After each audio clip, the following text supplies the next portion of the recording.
Okay. Uh, First of all, Jai Bhim everyone and good evening. Let me introduce with the about the introduction by giving the introduction for the Speaking from Margin. Speaking from Margin is a student collaborative and academic platform that allows students, academicians, and socio-political activists to interact with each other on current ongoing social science debates and discourses. It makes an effort to forge academic solidarity and scholarly unity in support of social justice in higher education spaces. We use this forum to foster camaraderie among researchers who come from different marginalized backgrounds to interact with the changing social science knowledge paradigm. In our collective, researchers from non-traditional backgrounds, mostly SCs, STs, OBCs, and minorities, they have participated to gain a deeper understanding of research methods, conceptualizations, and theorizations uh, that are related to the different diverse fields of social sciences. We had an overwhelming responses from the participants in our prior sessions. Our sessions have been attended by research experts from several state, central, and regional universities in India. We also want to share the list of our previous speakers who supported this initiative. It started with Professor Kancha Ailaya and um, Professor Nivedita Menon from JNU and uh, Professor N. Sukumar from Delhi University. And we had Margin Speaks Lecture Series 2023 held the first offline lecture series at IIC New Delhi with Professor N. Sukumar, Dr. Gautam Ban, Dr. Ghazala Jamil, and Nazima Parveen. And uh, we had discussions held with Professor Brahma Prakash from JNU and Nasreen Chowdhury and Samata Biswas, Professor Biswajit Mohanty. And also, I would like to give a brief introduction about Professor Nivedita Menon. Nivedita Menon, professor at Center for Comparative Politics and Political Theory, Jawaharlal Nehru University, Delhi, is the author of Seeing Like a Feminist, which was published in 2012. Her new book, Secularism as Misdirection, Critical Thought from the Global South, is forthcoming in 2023 from Permanent Black and 2024 Duke University Press. Apart from research papers in Indian and international journals, her previous books are Recovering Subversion, Feminist Politics Beyond the Law, which was published in 2004, and co-written Power and Contestation, India After 1989, 2007, second edition, 2014. She has also two edited volumes, Gender and Politics in India, 1999, and Sexualities, it was published in 2007, and a co-edited book, Critical Studies in Politics, Exploring Sites, Selves, and Power. It came in 2014. Menon, Professor Menon is a regular commentator on contemporary issues on a collective blog, which is kafila.online, of which she is one of the founders and active in democratic politics in India. She also has translated fiction and non-fiction from Hindi and Malayalam into English and from Malayalam into Hindi. And also, she is a recipient of A.K. Ramanujan Award for Translation instituted by Katha. And I hereby forward the mic to Shaurya to introduce and to introduce the book written by Professor Nivedita Menon. And later on, we'll continue with the discussion. Thank you, Mrinal. I won't take a lot of time because all of us have been eagerly attending book launches and discussions with Professor Menon on secularism as on the new project of hers on secularism.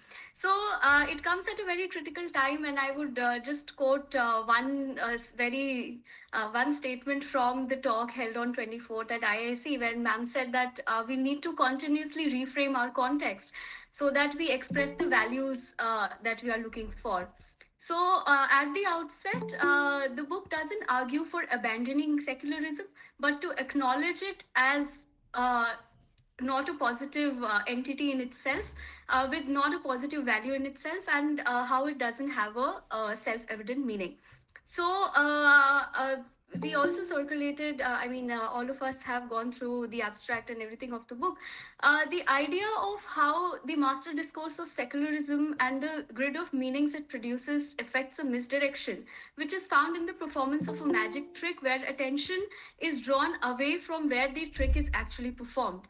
So, certain features that become hyper visibilized, as talked in the book, include religion, women, and others that are obscured include caste, capitalism, the non individuated and non rational self. So there's a reconceptualization of secularism as well as democracy in the post-COVID times, and that is a very important discussion in the domain of political theory, social sciences at large. So interestingly, through a very unique and amazing combination of feminist and a global perspective, Professor Menon suggests that transformative politics is better imagined by stepping out of the frame offered by secularism and focusing on substantive values such as democracy, social justice, um, and ecological justice. The problematizing of secularism here in both on both counts of semantics and practice is an extremely important intervention in the domain of political theory. So, also, I would just like to introduce, as you will go on reading the book, the very interesting theoretical frameworks that are employed from psychoanalysis to decoloniality to post-colonialism and other counter-hegemonic practices, which we will talk about in the discussions. And as our platform is named Speaking from Margin, so the idea of Global South as introduced in the book doesn't deal with Global South as a geographical category, but it has been envisaged as a margin. So we really look forward to the discussion here in light of the major themes as well as the contemporary debates from the hijab ban to anti-CA protest to the farmers movement as well as the Sabrimala and the Setu Samandham project that is discussed in the text. So I won't go into mapping the chapters and the crucial ideas more. So I will just hand it over to Professor Menon. And we extend a very warm welcome to you and heartfelt gratitude for joining us. Thank you so much. Thank you so much. May I speak? Okay, thank you so much to all of you. It's actually one of the key positive elements of the post-COVID scenario that these kind of online forums are available, and I congratulate Speaking from Margins for having sustained this kind of discussion for such a long time at a time when such spaces are actually closing down, as we know. So thank you very much for inviting me, and thank you for the introduction, Mrinal, and thank you, Shaurya, for such a neat summary that I feel we should just straight away launch into the discussion. So in fact, you might find some of the things I say a little repetitive because Shaurya actually summarized some of what I want to say already. What I thought I'll do is, because the chapters are very, very distinct, I thought rather than focusing on one chapter, I would give an outline of the book here. And then from the discussions, depending on what you pick up, we can decide on discussions on any particular chapter if that interests you. So as Shaurya has said, this term misdirection is, I'm using it in a very specific sense. And it has come out of puzzling over what has happened to this thing called secularism for over a decade, more than a decade, in fact. So you know that there was a big debate in the 90s over secularism in India. And so all of us have been grappling with these ideas for a while. And gradually I came to feel that secularism was performing, the term secularism was performing a kind of trick on us. So I arrived at this term misdirection from the performance of a magic trick. So when a magic trick is being performed, what happens is that the attention of the audience is drawn away from where the trick is happening to another place or to other objects that are made to appear more fascinating. So somebody will hold a pack of cards and say, pick any card. You think you're picking any card, but they have subtly directed your attention to one card. or on a stage there will be smoke and magic and mirrors, and you will be looking at that, but the trick is happening elsewhere, right? So misdirection involves drawing attention away from where the trick is happening to another place or to other objects that are made to appear more fascinating. And in this book, I address the manner in which the master discourse of secularism and the grid of meanings that it produces affect such a misdirection. The field of meaning that this term or this category of secularism invokes structures our vision, making certain objects and features hypervisible, while obscuring others that are critical factors in contemporary politics and intellectual production. I start the book with two key instances of misleading hypervisibility: religion and women. Here I explore the intertwined issues around religion, state, women, and secularism. What we find is that on the one hand, there is the assumption in debates around secularism in the 20th and early 21st centuries that there is a specific field called religion, which is self-evident, which exists separate from politics and the state, and modern politics is manifested in establishing a wall between the two. On the other hand, so that's one assumption, that such a thing called religion is very easily visible, recognizable, identifiable, and everybody knows what it is. And secularism involves placing a wall between politics and religion. On the other hand, there is the assumption that religion is made visible primarily on the bodies of women. So women somehow are at the center of almost every controversy around religion. And women meaning the bodies of marked women.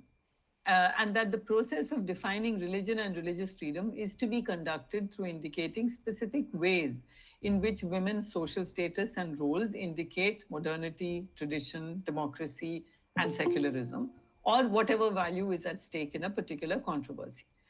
So it could be sati, which shows how backward India is, and so Britain has to come in and save India from itself. Or it could be the hijab, and Hindu men have to save Muslim women from Muslim men. Similarly with triple talaq, similarly with the headscarf ban in secular France. Now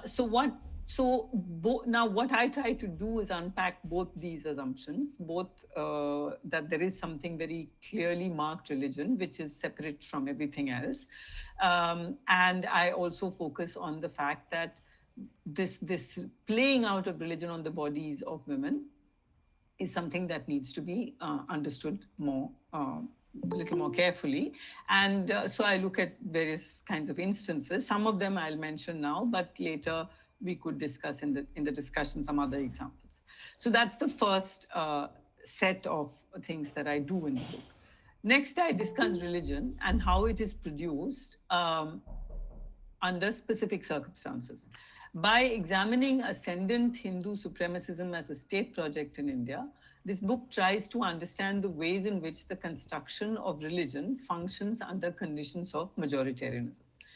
In addition, three key elements in the co-construction of religion and the state are considered: the essential religious practices test, the idea of religious institutions or deities as juristic persons, and the state's role in managing the finances of religious institutions. Now, if you look at these three examples that I've given, the essential religious practices test is when a court is asked to decide, when the courts are asked to decide, is some practice essential religious practice or not. This came up during the hijab controversy in Karnataka. It came up at the time of the Babri Masjid, before the Babri Masjid was demolished. So the court is asked to decide whether something is an essential religious practice.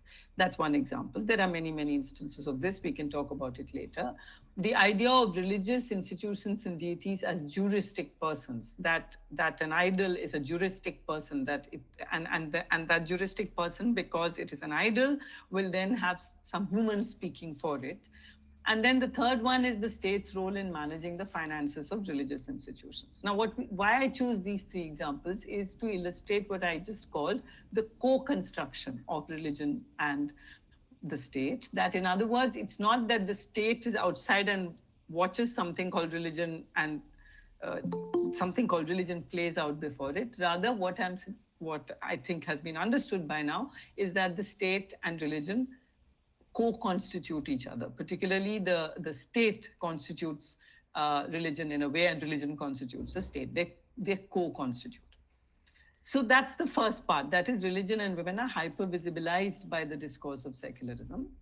But what happens is that other features and objects are rendered invisible, and I look at 3 of these features in the book. One such feature is caste. Caste, as we know, is one of the critical elements in this region. It is obscured, caste is obscured by the celebration and practice of secularism.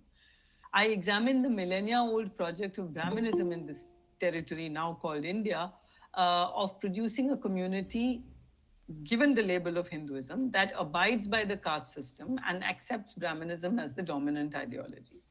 Starting from roughly the Puranas, composed, let's say, there's a lot of debate about when they were composed, but the general consensus is that they were composed between, let's say, the 4th to the 11th centuries.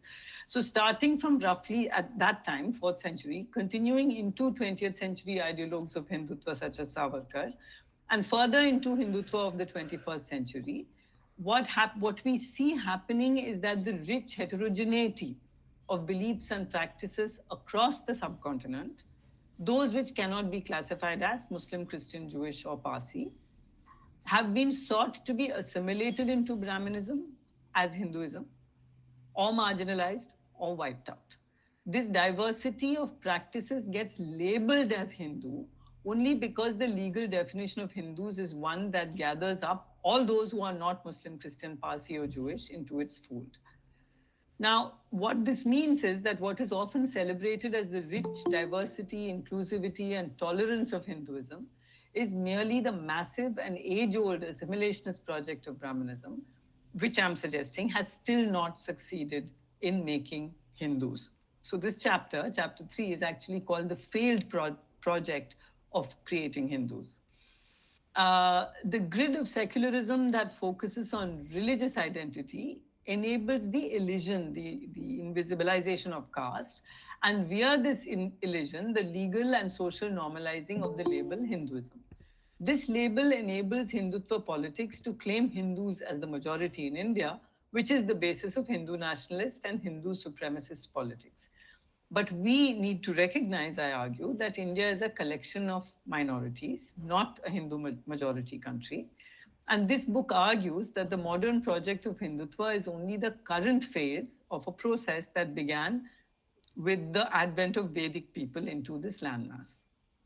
Of course, the rise and growth of an ideology called Hindutva in the last 100 years is a new development in the history of Brahmanism. And this project has been extensively studied, but in isolation from an older history. So what I'm interested in doing in this book is to focus on Hindutva's continuity with the millennia-old project rather than the breaks. Because the breaks have been studied, there's a large body of work which shows exactly what happens when colonial modernity enters, how Hindutva comes into being at that time, how there's a break from previous modes of being Hindu, or in fact, how the very idea of Hindu is produced at that time, and so on. So that break with the past has been well studied. I'm interested in looking at Hindutva's continuity with this millennia-old project, and rejecting the claim of Hindutva that Hindus are the majority requires mainstream left secular and feminist politics to reorient itself through a serious engagement with Dalit Bahujan scholarship and life worlds. So that is a chapter in which I look at a different way. It's a whole argument looking at different kinds of scholarship, which shows us how Brahmanism has functioned, what the violence of Brahmanism has been, and so on. And a continuous attempt to produce this one homogeneous community. So the argument, for example, that I'm making here is one kind of way, one kind of narrative that we might hear is that, look how rich the Ramayana and Mahabharata are. They are like some kind of overarching ur-text, we could say. And you find that there are versions of the Ramayana and Mahabharata all over the country, and there are connections to the Ramayana and Mahabharata in tribal areas and in Puranas of the so-called lower caste, and so on, right? Now, I'm arguing the opposite, that in fact, what the Ramayana and Mahabharata don't come before these heterogeneous stories and practices and so on. The Ramayana and Mahabharata, as with the Puranas, these three key texts, bodies of texts, are actually trying to incorporate and assimilate multiple heterogeneous practices into the Brahminical project. So it's not that everything else is a version of the Ramayana and Mahabharata. The Ramayana and Mahabharata are trying to incorporate different stories into itself, into the Brahminical fold. So that's it's one chapter. There's a chapter on psychoanalysis, and that comes about, why does psychoanalysis enter this picture at all? Because what happens with secularism is that another element that is obscured by the grid of secularism is the non-secular self in the global south. That is the non-individuated, non-rational self, drawing on multiple spiritual sources for its sustenance. So in order to look at this self, we go on a journey tracking the modern secular discipline of psychoanalysis in various parts of the global south, and the manner in which it is reshaped here from the lifetime, here meaning in the global south, from the lifetime of Freud onwards. Through a study of how psychoanalysis was interpreted and how it traveled in the global south, and I look at different areas, China and Japan, Arab texts, India, of course, Mexico. So when we look at how psychoanalysis traveled in the global south, we will find that in comparison to all the other forms of modern post-enlightenment knowledge that entered the global south, psychoanalysis was most committed to drawing on specific locations in the project of understanding the self. In doing so, psychoanalysis across the global south offered fundamental challenges to Freud, even in his own lifetime, rejecting any idea of a decontextualized human and often transforming the practice beyond recognition from its incarnation in the land of its birth. So you find that Girindra Shekhar Bose in India, a lot of work has been done on this. Ashish Nandi is one of the key scholars. Girindra Shekhar Bose founds the Psychoanalysis Institute, writes to Freud in his lifetime. Kosawa from Japan writes to Freud in his lifetime. And what are they saying? That we don't find the self that you talk about. We find another kind of self. We don't find the Oedipus complex. There are very interesting arguments that are made. In fact, and they're actually, all of these are actually drawing on local resources. There are scholars of psychoanalysis in the Arab world who talk about how Freud was translated directly from German into Arabic, not through English, and how the terms that they arrived at actually are closer to the German meaning than English could arrive at. So there's a kind of confidence. The Japanese psychoanalyst Kosawa develops this idea of the Ajase complex, which actually draws on the idea of rebirth, which comes from Buddhism. So a kind of something that a child brings into the world from a previous birth. So you see these kinds of ways in which non-rational resources are drawn upon by psychoanalysis is fascinating. And I think there are two reasons why psychoanalysis has this kind of confidence in the global south, unlike, say, economics, history, political science, sociology, all these other disciplines. When they come here, the tendency is to try and translate our societies into those terms, right? Did India have capitalism? What was the mode of production? And did Africa have civil society, right? The tendency is to try and translate the global south into those disciplines. But now that also does happen in psychoanalysis, but this other move is always there, which is to claim that, no, it's very different here. So what is happening, I think, is that the main idea that the Global South finds exciting about psychoanalysis is this idea that there is a non-rational self, because, Freud talks about the unconscious. So there is a non-rational element. There is the unconscious.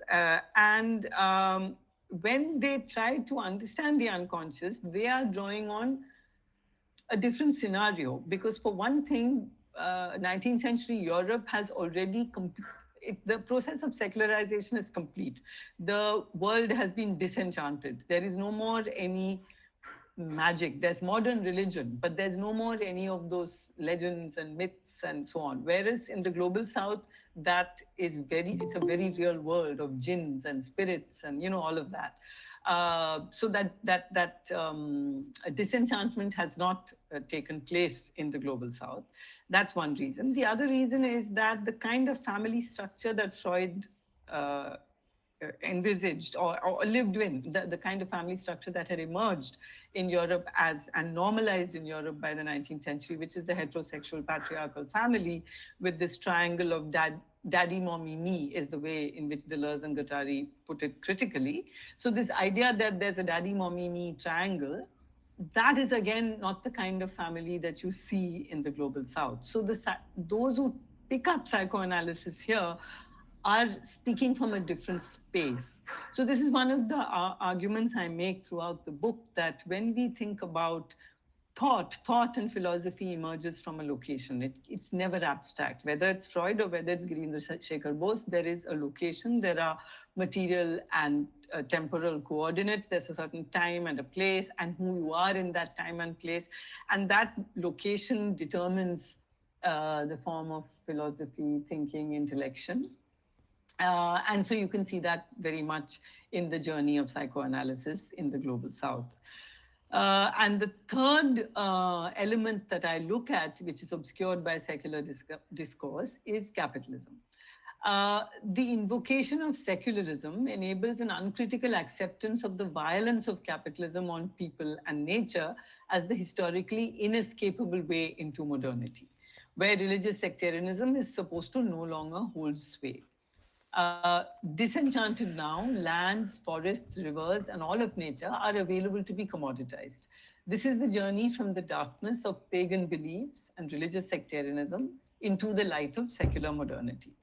Thus, the project of secular modernity emerged alongside capitalist transformation in the West, and in post-independence India too, is intimately tied to a notion of development predicated on the large-scale sacrifice of the interests of specific communities in order to serve the greater interest of the Indian citizen.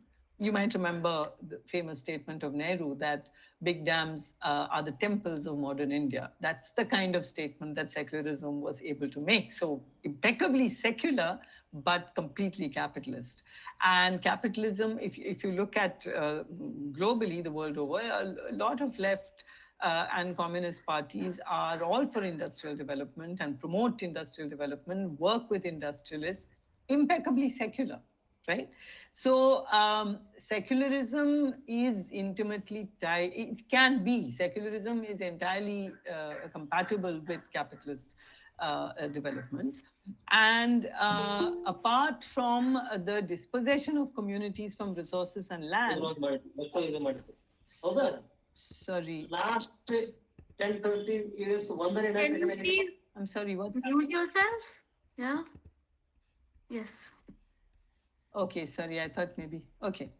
So I'm saying that apart from the dispossession of communities from resources and land, a related critical factor obscured by the grid of secularism is that of environment/ecology.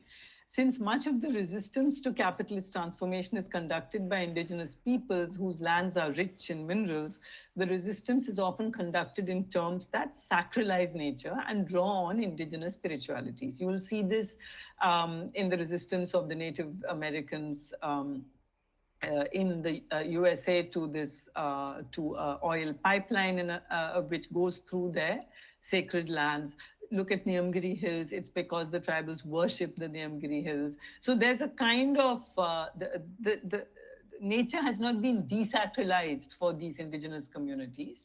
And what happens is that much of the resistance to capitalist transformation, it's conducted by indigenous peoples whose lands are rich in minerals. This resistance is often conducted in terms that sacralize nature and draw on indigenous and draw on indigenous spiritualities. what happens is secular environmentalism is often unable to relate to this mode of resistance to capital, this spiritualized mode. On the other hand, in India, the political doctrine of Hindutva has a dual relationship to capitalism. When capitalist development counters Brahminical Hinduism, Hindutva stands opposed to it. But the Hindutva-driven state supports capitalism against indigenous and other spiritualities. So, for example, the BJP has resisted the Setu Samudram project. I can talk about it more in the discussion, which is supposedly going to destroy the bridge that Ram built in order to cross over to Lanka. So it opposes the Setu Samudram project, which is very crucial for capitalist purposes. There's a huge environmentalist environmentalist and ecological resistance to it, but that is not what is foregrounded. We can talk about it by the media or by the courts. What is foregrounded is this argument. But at the same time, the same Hindutva has absolutely no respect for indigenous spiritualities, and so it has passed it has passed amendments to the acts that protect the lands. For example, the Pathalgari movement, which again talks about land as a spiritual, with land having some kind of spiritual resonance with ancestors. The Pathalgari movement is resisting amendments made by the BJP government, which removes protections on that land. So it's only one kind of faith that is being produced as faith. No other faith matters.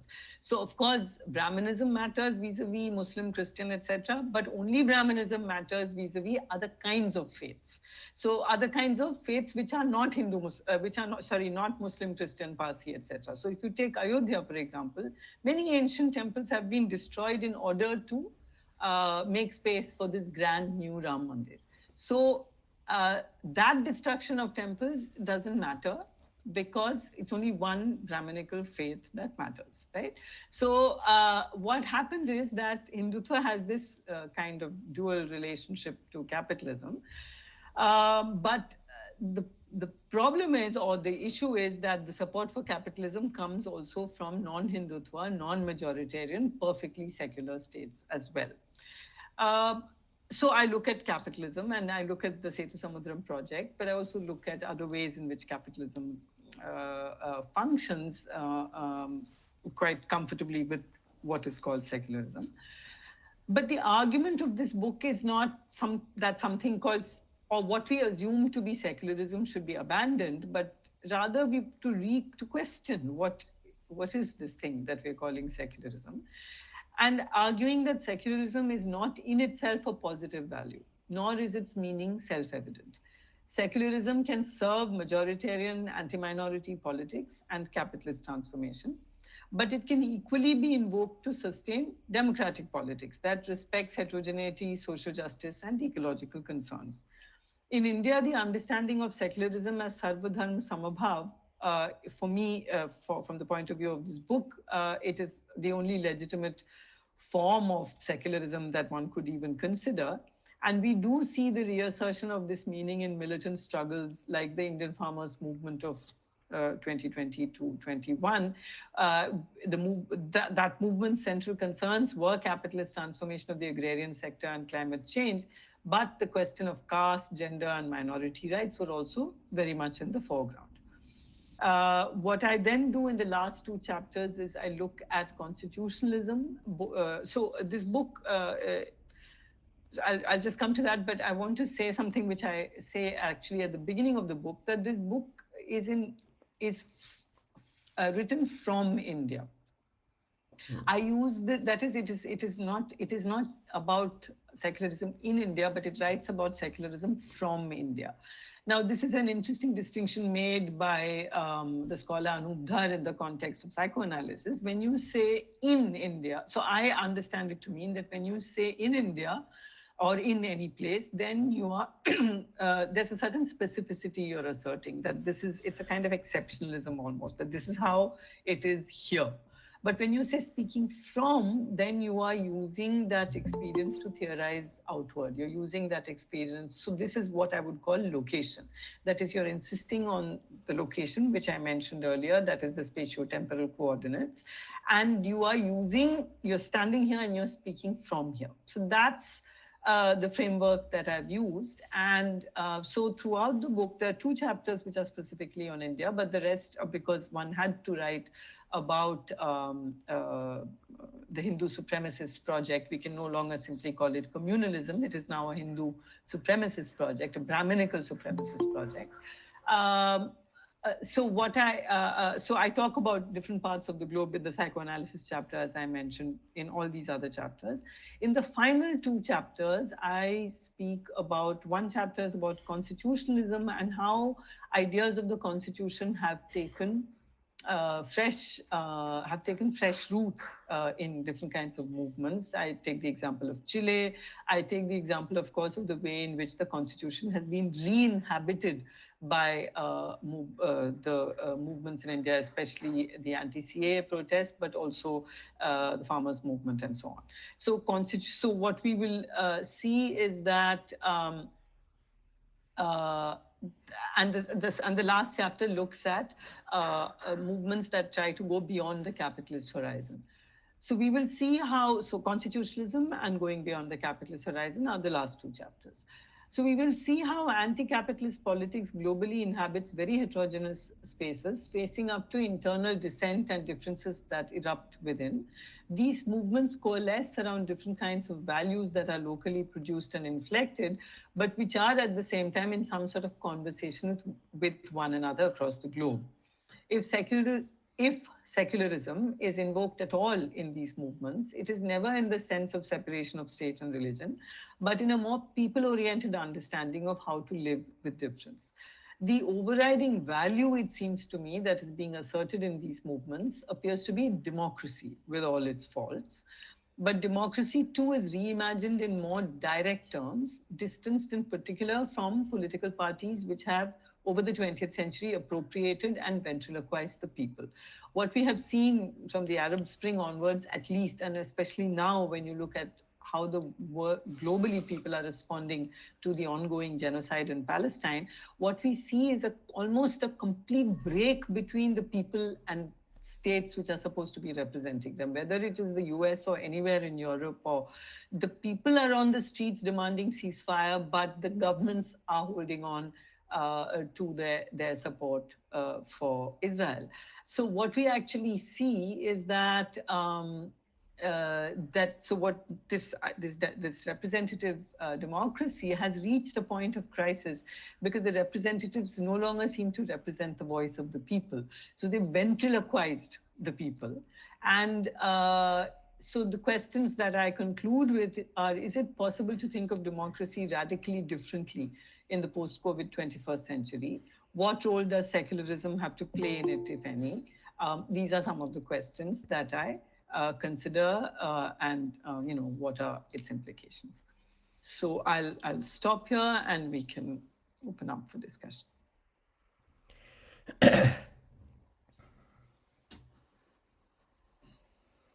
Thank you, Professor Menon, for your explanation and great insights that are going to grow our perspective post-reading. And now this discussion will be open for question and answer session, and anyone who have doubts can just unmute yourself and ask them over here, or you can just put message in the inbox. Thank you.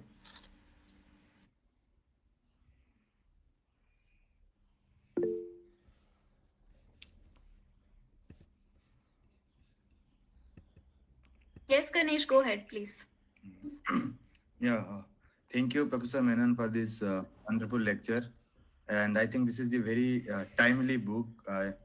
When we are in the different phase, actually, this idea of secularism, actually, we need to rethink. And also, you have enlightened us into a different direction by saying the misdirection, actually.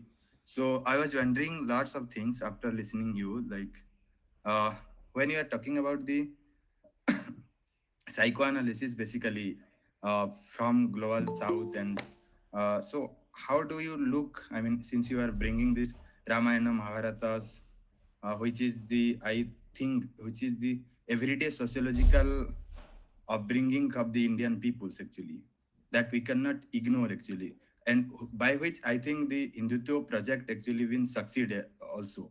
So, and also along with that, the psychoanalysis, like earlier there is an witch hunting practices and all these things was happening. If we look anthropologists like Gananath Oveskar, who actually studied on this way, how this black magic and all this dominated over this. So how do you relate that kind of psychoanalysis with this broader religious project that has been, I mean, interpreted by this current regime actually? And also, when you are talking about the uh, appropriations of Hinduism and the assimilations of Hinduism into Brahminism. So if we also look the recent temples where they actually composed this temple, they also make the place for every caste. They are again try to reinsert the Brahminism by setting the, and by giving some kind of location to the every caste by making mandirs, not only Ram Mandir, along with the Ram Mandir, they also making mandirs like Sabris, mandirs, and the other caste, they are bringing together and also trying to solidify the caste into different way. So how do you look these, I mean, sociological underpinnings? And also, and final one, I would like to know how, how do you motivated to write this book? Because as we are young scholars, we are also very much enthusiastic to listen you. I mean, that part we actually not getting in your presentations. And this methodological part, how do you bringing this and all this? How you will you say to us in this time when the writing and reading actually been kind of criminalized in a sense actually? So that's, thank you so much. Thank you, Ganesh. So your first question, I liked both your questions. The third one I'll come to, but your first two questions are really very thought-provoking. As far as psychoanalysis is concerned, what I found when I studied psychoanalysis across these different kinds of spaces in the global south is that there's a growing attempt of psychoanalysis and psychotherapy to link with local practices. Such as, for example, I'll give you one example. There's something called the Dawa Dua program, which is there in Gujarat and in maybe another, also in Tamil Nadu. Also, I think in one temple in Kerala. What is the Dawa Dua program? The idea is to tie up faith healing practices, right? Such as, so you have in a dargah, you have faith healing, or you have in a temple faith healing. And there is some tie-up with psychiatrists who tie up with those, with the people who actually perform these functions. And they also give, so when people come to the dargah for healing, they may also be given some kind of psychiatric help. Now, what is interesting is that this kind of connection is happening, but there are elements of big pharma in it. So there's a global big pharma push to push psychiatric drugs. So there's a way in which those drugs are entering spaces of faith healing.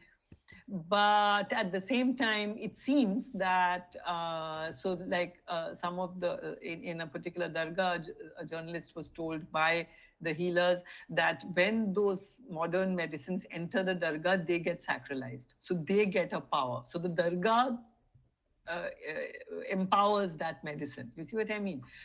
So what is happening is that there is this very, and all over Africa, all over the, in many Arab countries, Egypt, etc. There's this kind of connection between, so there it would be the Sharia practice in let's say Egypt or Morocco, the Sharia healing based on the Sharia. Now in all of this, there's a kind of a higher and a lower form of spirituality that is produced. The higher form of spirituality is, let's say, the Sharia or some kind of Brahmanism. or some, but depending on, but let's say faith in jinns, jinn, that is seen as, that is not something psychoanalysis. So the Sharia healing and psychoanalysts are very clear, and psychotherapists are very clear that we don't want to have anything to do with superstitions like jinns. So you see, there's a continuous hierarchizing of practices, and as far as I'm concerned, I'm not trying to arrive at any kind of policy, that what should be done, but I'm more interested in looking at how in different ways these practices are forced to deal with the non-secular self, non-rational, non-secular self, even as late as almost the middle of the 21st century. So that's, and what for me, and what, if at all I have a prescription, and I guess I do have a prescription, like a prescriptive take, it has to do with recognizing and celebrating heterogeneity. Any homogenizing move is for me a move of power.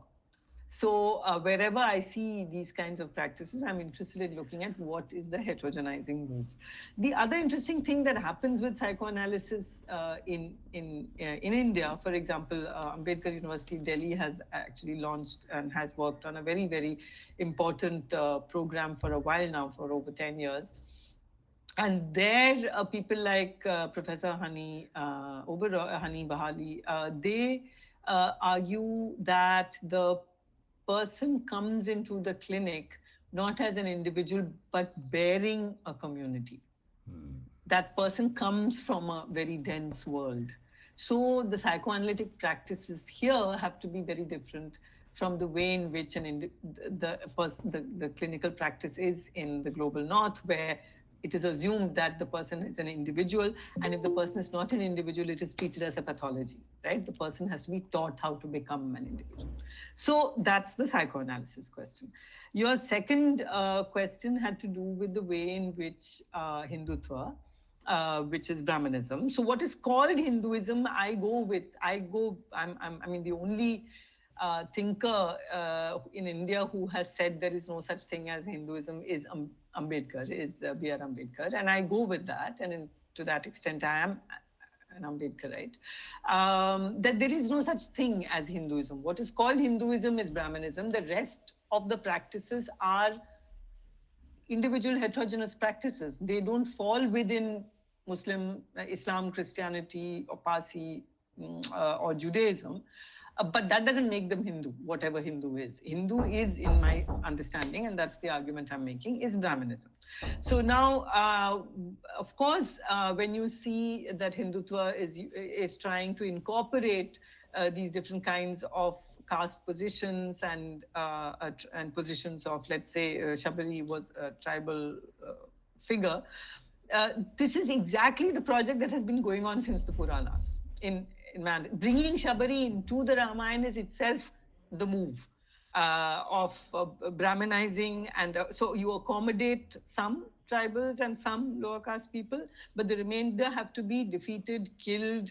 The Asuras, who are the Asuras, right? So if you look at the work of a number of Dalit Bahujan scholars, from Kamal Bharti, Priyadarshini Vijayashree, what are they all arguing? That what you're calling Asuras are actually the original inhabitants of the land.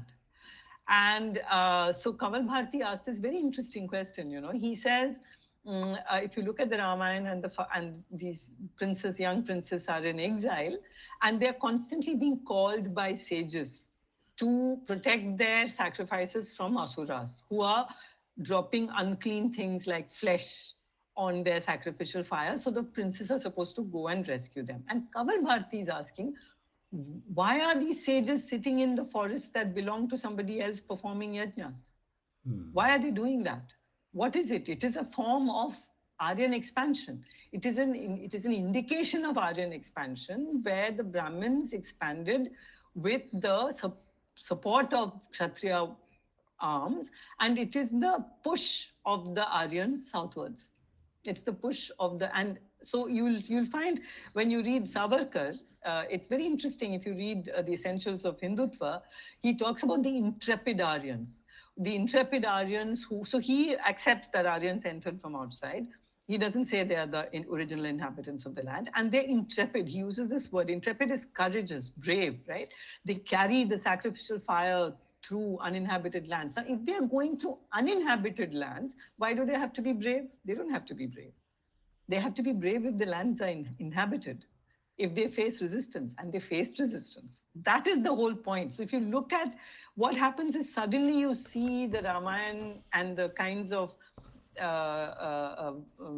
violence that the princes have to wreak, or if you look at in the Mahabharata, the burning of the forest of the Khandava forest, it's a destruction. It's a way of pacifying the land, removing forests and urbanizing. It's a project. So what you're talking about is the project that has been going on for a while, for millennia. And that's why I call it the failed project, because it's still carrying on. And still there are people so there's one way of responding to Brahminical assimilation, which is to say, we are Hindus anyway, because that term has also come to have a certain value. We eat meat, but we're Hindus. We don't worship Ram, but we are Hindus. So you'll find different communities, like Bengalis might say this, right? Kashmiri Brahmins eat meat, etc. But another way of responding is to say we are not Hindus. So the Sarnas, you must have been following, the Sarnas have been demanding that they be recognized as a separate religion. The Lingayat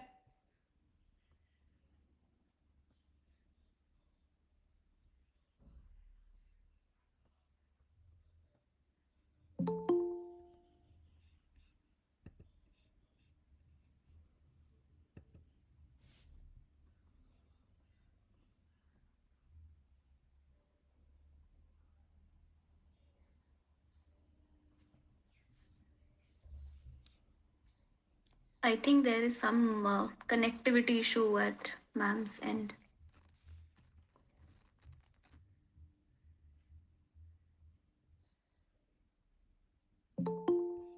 You can type in this chat box, I think she can read it. Surya, you can write in the chat box.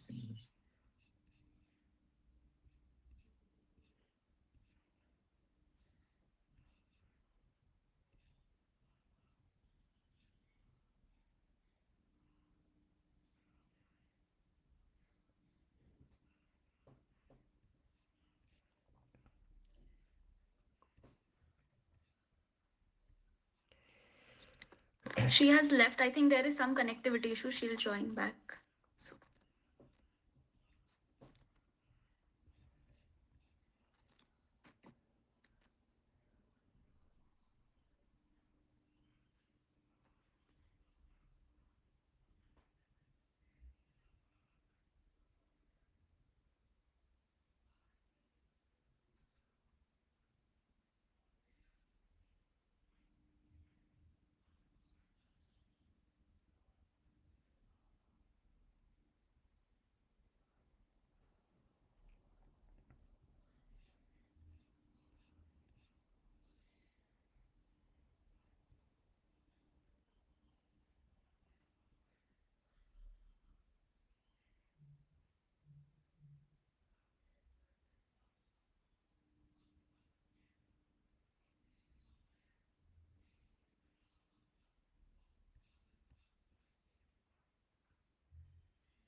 Hi, I just had a question for the organizers, if that was all right. This is the first time I'm joining. Could you tell me a little bit about speaking from the margins? I mean, because you had the time, and this is the first time that I was joining, so I'd love to hear what you guys do. Thank you, Rasmi. I think meanwhile, we can explain to you. So, this is a student collective which we established together with folks from Delhi University and JNU in 2019 when pandemic was on peak, and most of the folks were outside of the campus spaces, and then we created this group. And so, 4 year or so far we have completed, and mostly students from the central universities and other state university as well. They are part of the group. So we have our WhatsApp group where we have a different sort of, like, I mean, activities we used to organize, but mostly we used to organize research methods series, then book discussion series, and annually we have our Margin Speak lecture series. Last year we had already. This year will be our folks will be announced later after this discussion. So it's mostly student led discussion where we try to sort of encourage students from the marginal background to be part of the discussion. We attempt to make them like a like discussant or presenter, or sort of to get some confidence and motivation. But mostly students from the marginalized categories, they are at the forefront to lead the discussions, mostly. Hello, hi. Ah, Sorry, my wireless has gone off, so I'm joining by phone now. I'm sorry to interrupt. If please continue, I'm going to join by now. We will carry forward with that. We were just waiting for you to join back. Okay, I'm sorry, something happened to my wireless. So Ganesh's two questions I kind of answered. That my the third is what is it? What inspired me methodologically, etc. So I would say that. Can you hear me? Yeah. Okay. What I would say, what for to do any research, you have to focus on something that puzzles you. So if I look at all the work that I have done, it has to do with thinking about some issue and not just simply trying to explicate it, but something that puzzles you. So it has, for example, in this case, puzzled me as to why, what is it that is the problem with Hindutva, and how is it that secularism functions in a way that sometimes enables majoritarianism. So in France, for example, it is in the name of secularism that the veil is banned, that the police actually stripped a woman wearing a full body swimsuit, which is called a burkini, because wearing a full body swimsuit is seen as Islamic and anti-secular. You see, so that kind of thing. So you have to think of something that puzzles you, and you have to feel passionately that you want to understand it. I think that I guess that's what I would say drives research. Yeah, someone has risen their hands, but it's not. There are questions in the chat. If there are questions in chat, can someone read them to me? Because on my phone, I can't find the chat. Yes, I'm going to read them. Okay, thank you. So there is a question from Manisha. She is asking, ma'am, please elaborate the idea of constitutionalism. Okay.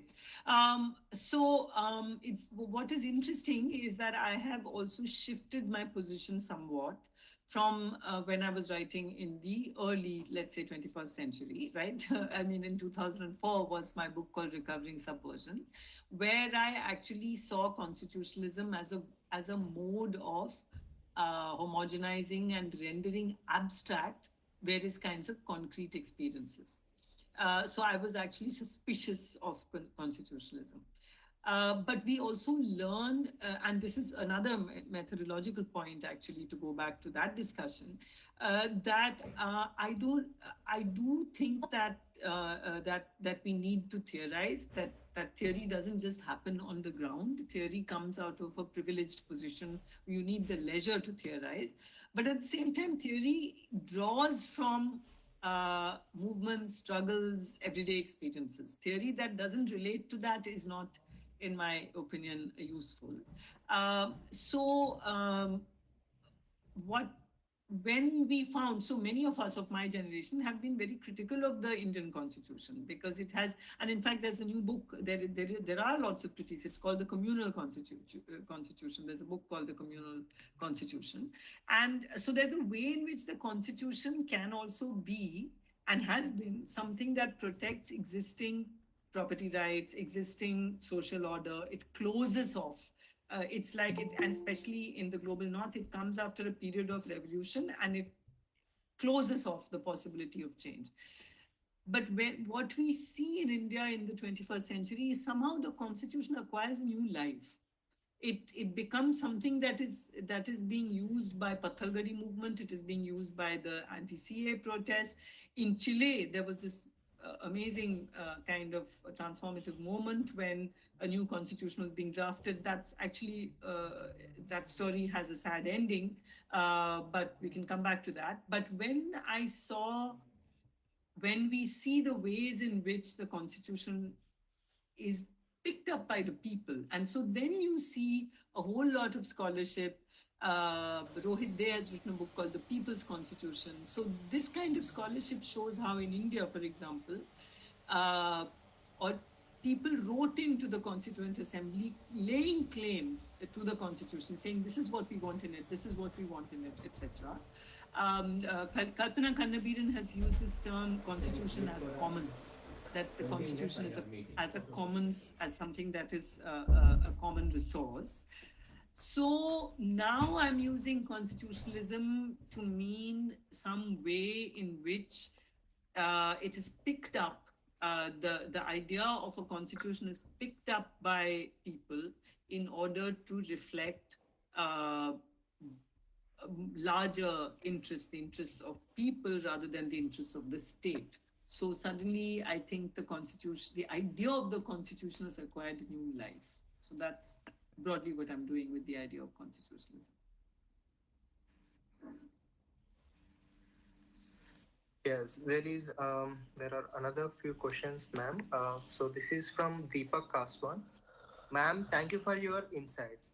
It is a really interesting book. My question is, don't you think when you are intermingling secularism with democracy, then you are indirectly saying that China is not secular? I don't want to limit this question to only China, as democracy is itself a contested concept.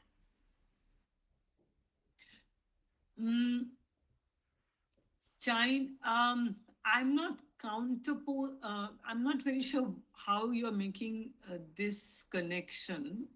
But let me say this, that meaning what is the connection between democracy and secularism that you're making? What I was saying was that secularism is often not about democracy. And if democracy is the value, then we need to recognize the heterogeneity of what democracy offers. Okay. Now, when it comes to China and other parts of the global south, there have been very different kinds of historical ways in which spaces of religion have been mapped out, the relationship between the state and religion have been mapped out. So we can't use the same term so secularism cannot describe the relationship between something called religion and state in China in the same way as it can describe what happened in Europe, in the 17th and 18th centuries. So I'm not sure I've answered your question, but I mean, you can come back in case you need a clarification or you want to offer some clarification. I'm not sure I got your question, but this is what I have to say right now. The next question is from Aish Bharadwaj. Good evening, ma'am. Can you please elaborate on the idea of the non-rational self while commenting on the idea of self as understood by the early modern Indian scholars / philosophers such as Gandhi and Tagore? If you look actually at early modern, especially the two philosophers you mentioned, Gandhi and Tagore, Tagore less so, but Gandhi definitely drew on an idea of the non-rational self. He had a very strong sense of the spiritual self. There are all kinds of issues and problems with that, and that's not what I'm going, because there's a strong critique that Ambedkar makes of Gandhi and so on. So I'm not going to go into that right now. But if you take the idea of the non-rational self, that was something that was at the center of Gandhi's thought. Tagore was I think, little more modernist than Gandhi, and Nehru was the most modernist. And Nehru had, I think, least patience for the idea of a non-rational self. But there's a way in which the self that Gandhi imagines, uh, who is not driven by the desire for consumerist life, who wants to live a simple life rooted in the soil, village republics, all of this.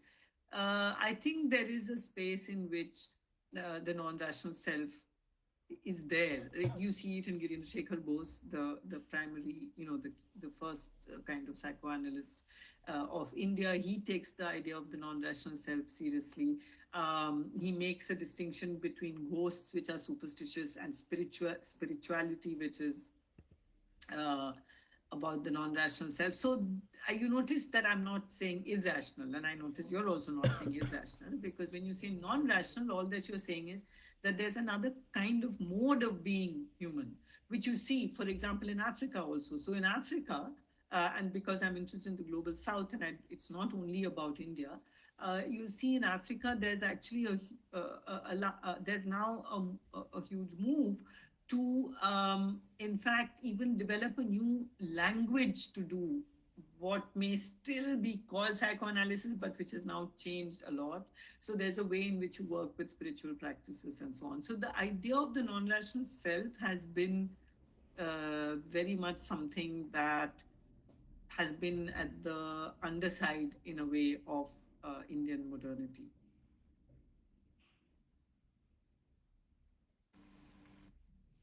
The next question is from Rajnikant Mishra Piyush.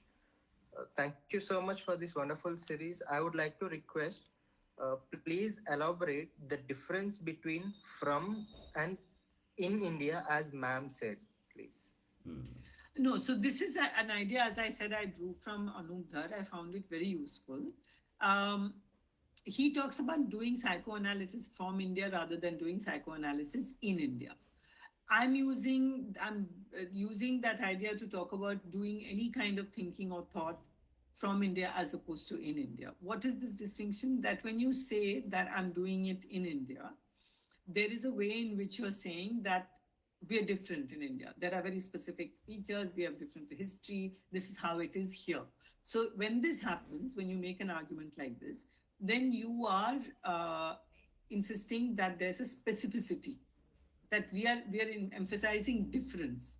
We are not questioning the norm, right? The norm remains untouched, but we are different. We have a specificity.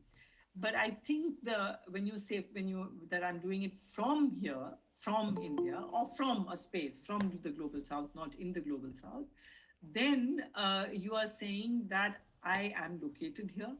My thought is shaped by this time that I'm in, by the space that I'm in, by the identity I occupy in this space that I'm in.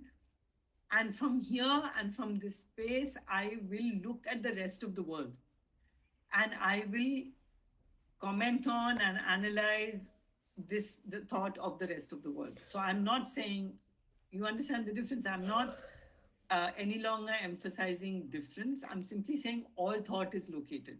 Freud's thought was also located. Freud was also, whereas Freud would never accept that. Freud's understanding is that he's giving you a universal theory of the human, right? Whereas it is assumed that India, Japan, we don't have the Oedipus complex, we have the Ajase complex. Rather than that, we're saying, well, what we have to say about the Oedipus complex is meaningful for you as well. So that's the difference. It's specificity versus location. That's what I would say. The next one is from Vikram Shivakumar. Ma'am, it seems authentication of Brahmanism as Hinduism become vocal nowadays by creating the otherness through historical claims and labeling particular religion as radical and arguing the unification of Brahmanism as Hinduism. So how do we need to deal this issue? It seems fear is being used to poach Brahmanism as Hinduism. Radical, can you just read the radical part again? I didn't understand the radical part. Yes, Just ma'am. read the first part of the question again. It seems authentication of Brahmanism as Hinduism become vocal nowadays by creating the otherness through historical claims and labeling particular religion as radical and arguing the Oh, okay, okay. Can we just ask him to clarify? Are you saying that, for example, Islam is called radical by Brahmanism? Is that it? Yes, ma'am. Yes, ma'am. Yes, ma'am. Okay, okay. All right. So what happens with Hindutva is that there is a claim that there is a religion called Hinduism. This Hinduism is apparently something that, so this is how Savarkar says it: all Hindus celebrate Holi, all Hindus celebrate Diwali, all Hindus worship Ram. If you look at Essentials of Hindutva, there's a large section which says that we share the same race, all Hindus share the same race, all Hindus share the same festivals, we share the same language, what he calls Hindustani with an H, all this. Now, in the process of claiming this homogeneity, which doesn't exist, and in fact, it has to be continuously built, as I said, it's a continuous and often very violent. So it can be assimilationist, it can be violent. Sometimes the assimilation is successful. Sometimes when the assimilation is not successful, violence has to be used. So this whole process involves, you will notice, to go back to the earlier question about shrines for Adivasi figures and so on. It involves Brahmanizing these faiths, right? So they have to give up unclean practices such as eating meat or offering liquor to gods. All these so-called unclean practices have to be given up. So there's a whole kind of a creation of a religion called Hinduism, which is actually Brahmanism. And in the process of this, it is important for Hindutva to create an other, which is what you're calling the radical religion. But it doesn't have to be radical. I mean, in the sense that the term radical is used for Islam to refer to, it's a code word, right? When you say radical for Islam, it's a code word for saying Muslims are terrorists. Let's face it. That's what radical means in their context. But what we actually see from Savarkar onward, at least, is the idea that you have to create this other whom you consider to be an enemy. So in Essentials of Hindutva, Savarkar wants to build a unified Hindu community, and the only enemy is Islam. The only enemy is Muslims. And he actually says that we must have nothing in common with our enemies. We must build a difference with our otherwise, how will you remain an enemy? You have to create this enemy. You have to create a feeling of bitterness and lasting injustice. He says these things. So the project of Hindutva is to consolidate Hinduism, to Brahmanize it, and to therefore marginalize and assimilate and Brahmanize all the other practices, and to create an outside, to create an other. So such that you have to believe that there's nothing in common between Hindus and Muslims. So this is the project. This is what we see.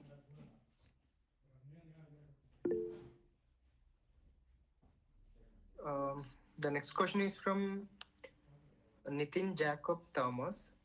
Ma'am, there is also a sacralizing of what used to be considered secular spaces. Consider the installation of Sengol in Parliament or when Ram Mandir is built. The best criticism the opposition can make is not that it violates any constitutional vision or Sarva Dharma Sambhava, but that the participation of the political leadership violates religious tradition. So I would like to know more about how secularism could be part of the struggle against the Hindu supremacy sacralization. Okay, so I would not like to use the word sacralization for example, for putting the Sengol in Parliament, in the new Parliament building. I would retain the word sacralizing and the existing sacrality for practices that are spiritual. But Hindutva practices are political. And I want to maintain that distinction. This Brahminical project is political.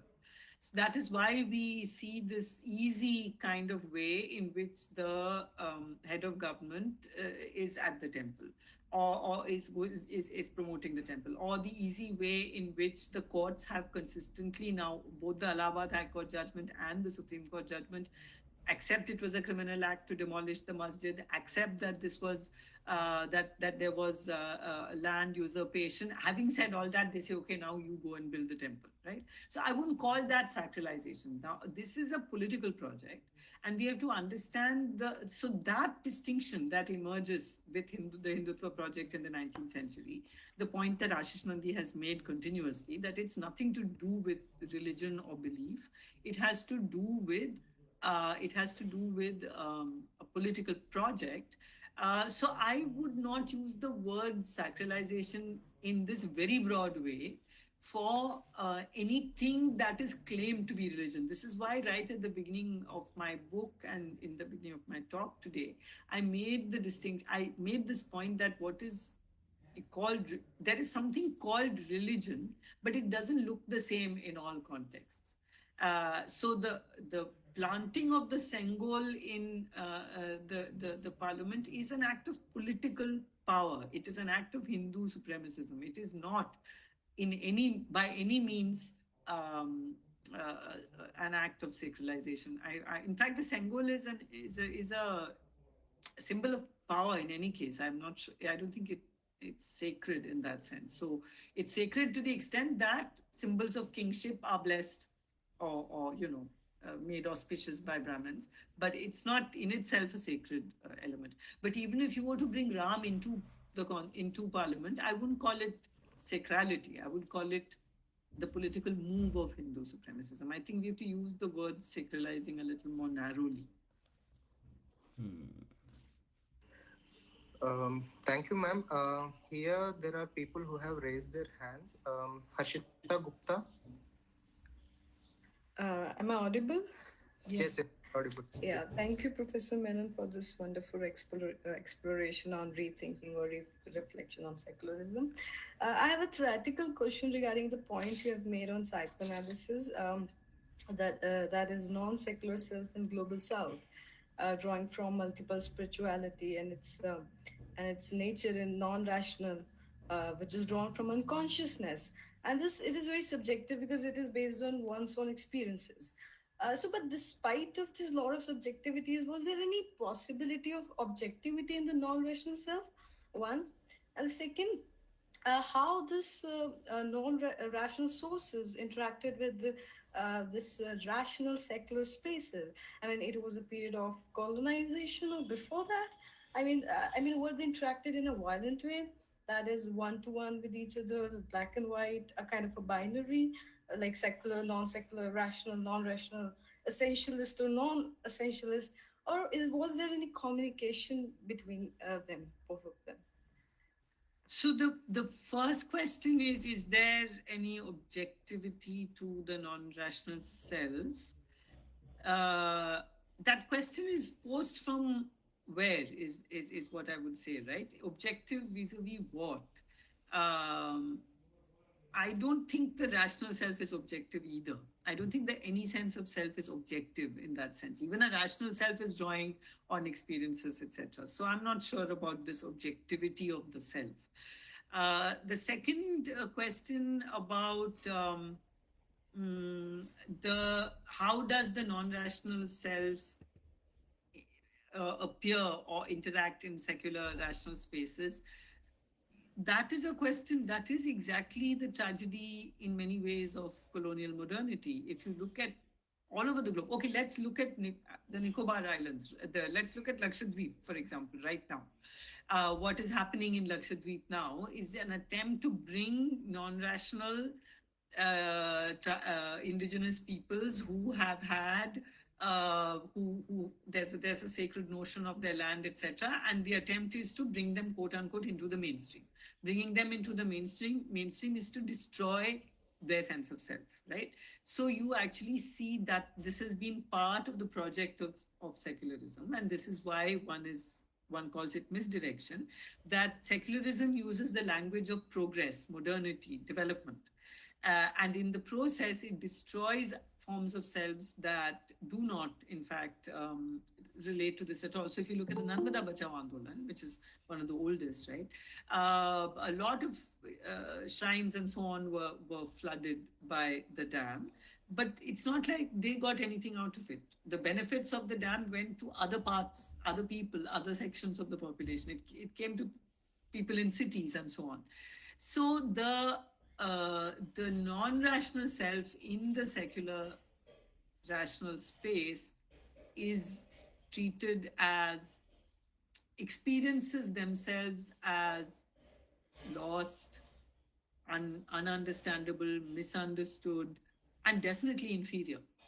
Definitely inferior. Because the idea is that these are just tribals who have no idea of anything, and we have to bring them into and mainstream, and to bring them into the mainstream means essentially they'll be selling flags at traffic lights outside our cars, right? So that's so the non-rational self. So psychoanalysis is the one modern form of knowledge that has taken the non-rational self seriously, and that does come from Freud. Yes, Shaurya, please go on. Yeah, hi. Thank you, Mrinal. I won't take a lot of time. I just wanted to just wanted to know your views on the idea of how, at present, not primarily since post 2014, but in instances where the construction of temples, not just domestically but internationally, where the idea of India, in the sense of how this quote unquote Indian cultural tradition is showcased by the construction or probably rejuvenation of the old heritage sites and temples in places like Dubai and Bahrain and other places, where the Prime Minister and the External Affairs Minister themselves go on the inauguration day and present it as something where the idea of pluralistic whatever vision of India is compromised in a way and conflated with the Hindu identity, as we are obviously seeing. So do you also kind of read into those ideas of how this very contestation and ideas, not just domestically, but how this idea is extending beyond borders and in the neighborhood etc. Also? So yeah, just that. Well, Hindutva is very much a project that has a global dimension, and key component of promoting Hindutva in globe are non-resident Indians who are largely upper caste, of upper caste origin.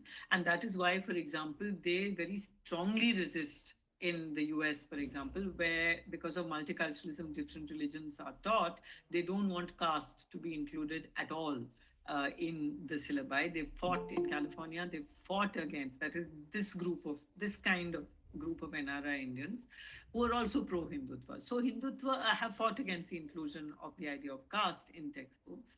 And they deny that caste is a factor at all, when in fact, the Equality Labs, Tenmuri Sundararajan and so on have shown that caste operates in Silicon Valley. So you have the height of some kind of secular space, right? Height of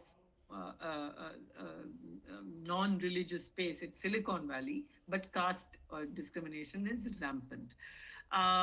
This is why the term secularism is so, in a sense, this is what I'm calling misdirection, that if you say, is that space secular? Yes.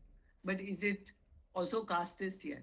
So yes, so the global dimension of Hindutva we have seen, and it's very, and this inauguration of temples by constitutional figures of this country is very much part of Hindu Rashtra politics, and that is what we are living in. The politics of Hindu Rashtra is what we are seeing, and yes, it's very much part of that. So there are two more people who raise their hand and post their wind up the program because we are running out of the time. And I sincerely apologize. I'll sincerely express my apology for winding up the program this early. So handing over to Shailangi Das. A very good evening. I must apologize. We wasted a little time with my network problem, but anyway. Professor Menon, very good evening.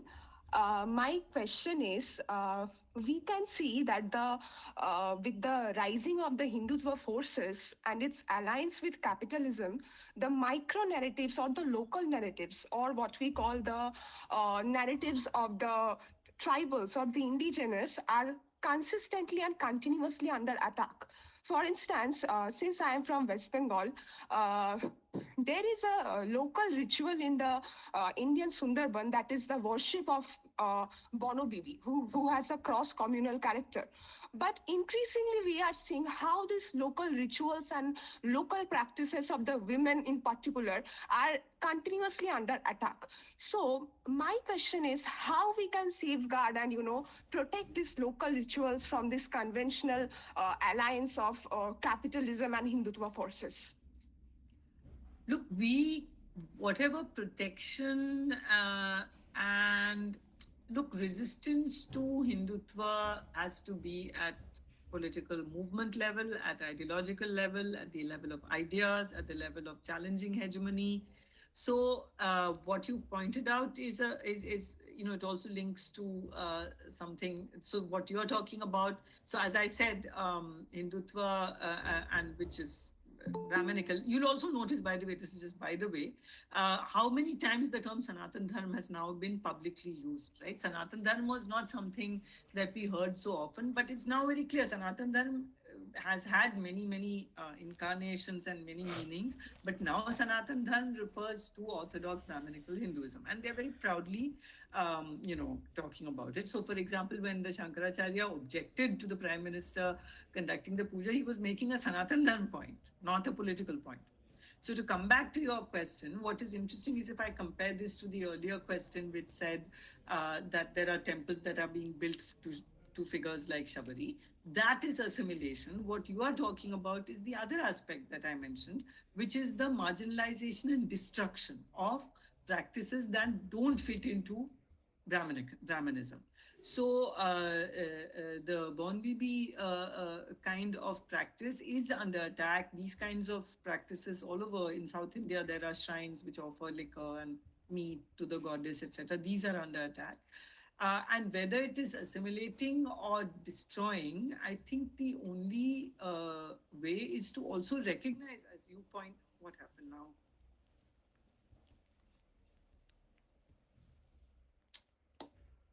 And we have... Sorry, 1 second. I lost connectivity for a moment because I got a call. I switched that off.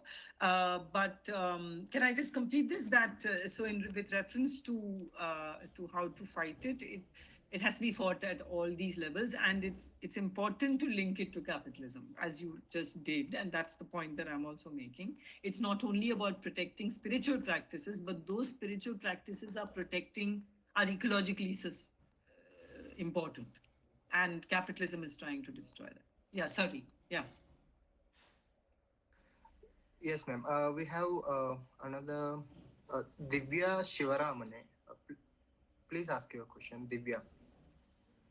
Thank you, Mrinal. Good evening, Professor. I want to know the reason behind naming your book as Secularism as Misdirection, because we are living in an extremely charged religious political context wherein certain section of people are constantly reiterating that India is a Sanatanic Dharmic society, it's a Sanatanic Dharmic country, and they constantly say secularism as misdirection. So how do we counter this narrative when we as... I have never heard them say, have you ever heard? I've never heard anybody say secularism is misdirection. Nobody has said it. Okay. So I am not the exact words, but they keep saying things. That secularism is not that. Which is what they are afraid of. No, I know what you're saying, Divya. You're saying that this is not the time to criticize secularism, is what you're saying, right? Yes. And there is a fear that any kind of critical engagement with secularism today will necessarily be part of the Hindutva project. And I don't agree with that.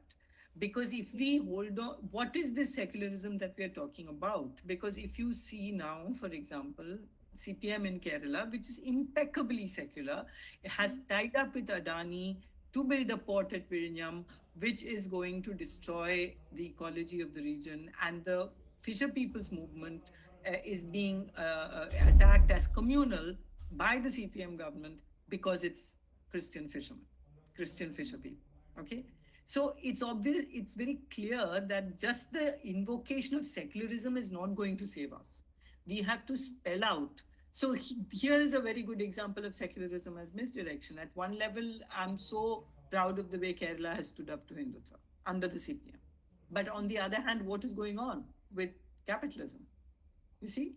So it is, so when I'm using this term misdirection, I'm opening us up to the fact that we can't be trapped by Hindutva into a politics that accepts other problem into a politics that accepts, for example, that there's a Hindu majority in India and that this Hindu majority has to be generous and accommodative, and it's a beautiful, dazzling religion which is so very heterogeneous. I don't want to be trapped into that. We don't want to be trapped into saying, yes, secularism is good, so it doesn't matter if capitalism comes along with it.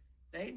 So there can, when during the national movement, there was this whole all over the world. In fact, there's always this kind of, this is not the time to criticize X. Let's finish with Y, then we will criticize X.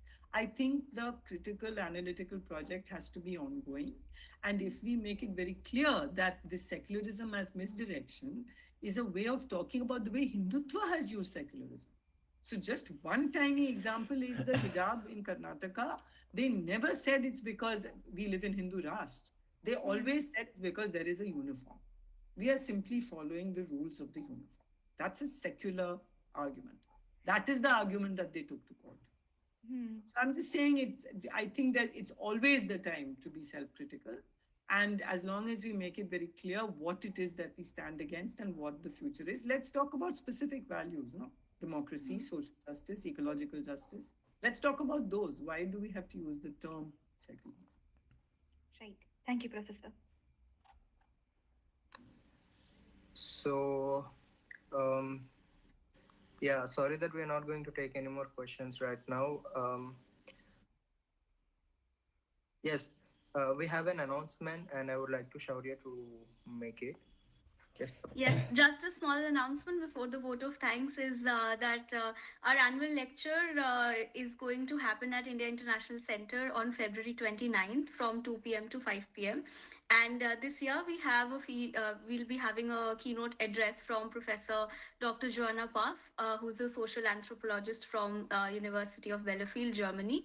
And we will also have Professor N. Sukumar, Professor Nasreen Chaudhary, and Professor Satish Deshpande as our other panelists. So we look forward to your participation. Yeah. We'll move ahead with the vote of thanks now. Yes.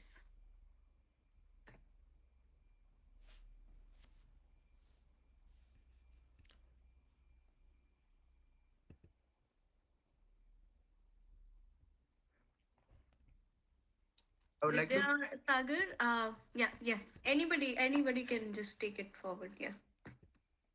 Okay. Finally, we have into the discussion.